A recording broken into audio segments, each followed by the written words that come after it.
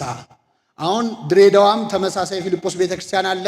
የሀገረ ስብከቱ ሊቀ ጳጳስ የቅዱስ ባኮስን ታቦት እንደሚገባ አውጀዋል። እግዚአብሔር የተመሰገነ ይሁን። ገና በዓለም ሁሉ ባሉ የኢትዮጵያ አብያተ ክርስቲያናት ጣሊያን ሀገርም አንድ አባት እንዲሁ ሲናገሩ ሰምቻለሁ። የኢትዮጵያ የክርስትና አባት የኢትዮጵያ የመጀመሪያው ክርስቲያን የኢትዮጵያው ጃንደረባ አጥቢያ ምዕመናን ስለሆናችሁ ደስ ይበላችሁ። በእውነት የቅዱስ ባኮስ የቅዱስ ፊልጶስ በረከት በሁላችን ላይ ይደርብን። የሰማነውን በልቡናችን ያሳድርብን።